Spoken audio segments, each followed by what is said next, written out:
This is how much they realized what was going. 60s all the way into the 90s, this man has kept us laughing with his unique brand of humor. Please welcome George. This is how much they knew how messed up the world was and crazy it was back then, and we still haven't figured it out. Seriously, this is what a comedian used to be able to do. How you doing?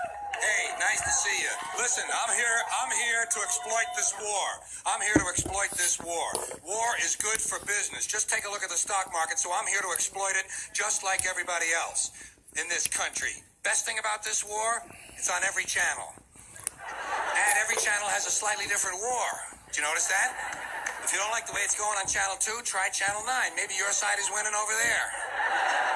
And the ratings are good. The ratings are good for the war. We like war. We're good at it. We're a warlike people. This country is only 200 years old, and we average a major war every 20 years. 200 years old, 10 wars. Do the arithmetic yourself. We are a warlike people. We are perfect children of Europe. We're fort builders, land grabbers, and bomb throwers, folks. We're not happy. We're not happy unless we're dropping bombs on some helpless civilian population that has no argument with us whatsoever. No argument with us whatsoever. We are bomb throwers. And when we're not dropping high explosives, on some small nation that only has a marginally effective air force, then we're declaring war on something at home. We love to declare war on something at home, don't we? Anything we don't like about ourselves, we have to declare war on it. We can't get rid of this war mentality from our public life. We got a war on poverty, war on crime, war on cancer, war on litter, war on drugs. Did you ever notice we don't have a war on homelessness? No war on homelessness. You know why?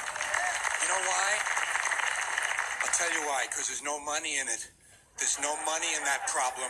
Nobody stands to get rich off of that problem. You find a solution to homelessness where the businessmen and the politicians can steal a couple of $1 million each, you'll see the streets of America begin to clear up pretty fast. I'll give you a couple ideas. Listen, I got a couple ideas for homelessness. First thing we ought to do, give the homeless their own magazine.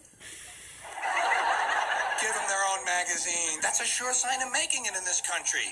Every group in this country that makes it gets its own magazine. They got Working Mother magazine, Black Entrepreneur magazine, Hispanic Business magazine.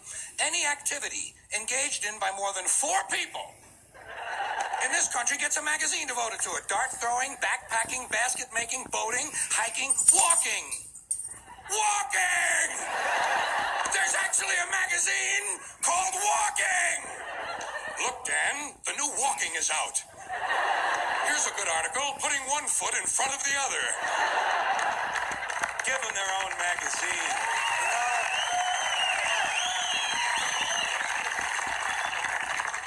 Give them their own magazine. You know what you call it? Better Crates and Cartons. Then when they get finished reading it, they can use it to line their clothing. Well, that's the kind of answer you'd get from a conservative American businessman. He'd say, yeah, let them read it. When they get finished reading it, they can use it to plug up the holes in them piano crates they live in. A good, practical, sound American business conservative solution. I'll give you an idea about homelessness. First thing you got to do is change the name. It's not homelessness. It's houselessness. These people need houses. A home is an abstract idea. It has to do with a setting, a state of mind. These people need physical, tangible structures. Low-cost housing. But where are you going to put it? Nobody wants you to build low-cost housing near their house. They don't want it near them. We got a thing in this country called NIMBY. N-I-M-B-Y. Not in my backyard. That's what they call it. People don't want anything near them, especially if it might help somebody else. They don't want any kind of social help located near them. You try to open up a halfway house. You try to open up a drug rehab center. You try to open up a little place for some retarded people who want to work their way into the community. People say, not in my backyard. They don't want it near them, especially if it might help somebody else. It's part of the great American spirit of generosity. You can ask the American Indians all about the great American spirit of generosity. If you need current information, try a black family. They'll help you figure out the great American generous spirit. These days we call it 1,000 points of light. People don't want anything near them, even if it's something they believe in, something they think society needs, like prisons. Everybody wants more prisons. Everybody wants that. That's the new answer to all of our problems. Lock a lot of people up. People say, build more prisons, but not here. Well, why not? What's the problem? What would be wrong with having a prison in your neighborhood? Would seem to me like it would make it a pretty crime-free area, don't you think? You think a lot of crackheads and pimps and street criminals are going to be hanging around in front of a prison? No way, they're gone. What's wrong with these people?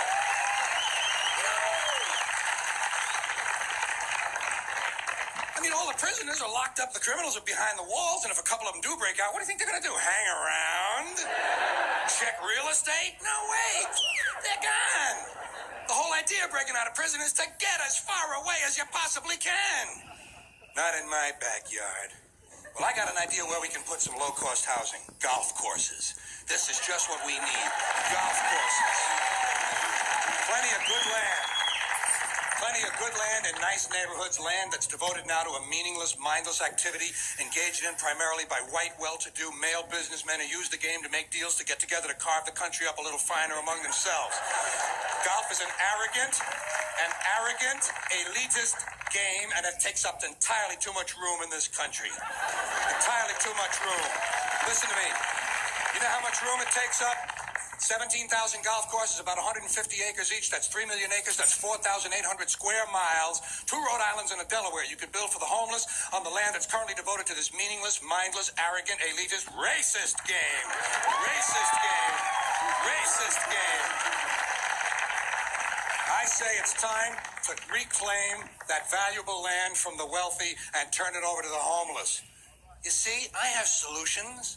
You know the only problem? No one ever calls. Rarely get a call from Congress or a think tank. Thank you all for listening. Good night.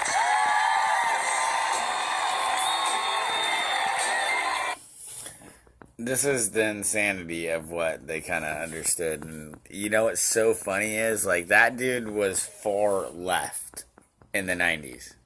Now, if you've listened to any of his, recent stuff, he's right. He's not left anymore. He's on the right side. I know, it's always funny. He's on the right side. But that is the insanity of the shift that has happened, because, like, they've brainwashed everybody and anybody that's on the left. You have to listen to this and this and this.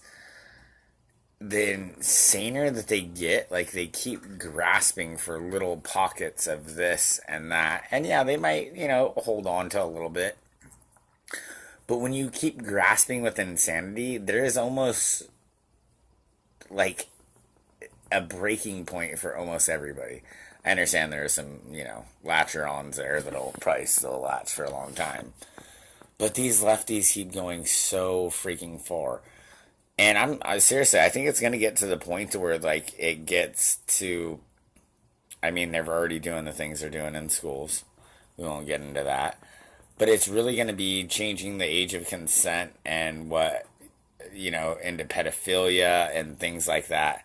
It's literally going to have to get to that point to where they're passing this stuff. And somehow it gets passed and the whole nation goes, what the heck? They just passed that? Because it's coming. I love you all. My next 2 videos are going to be very disturbing. Please bear with. It will be what must be shown. I love you all. You are the resistance.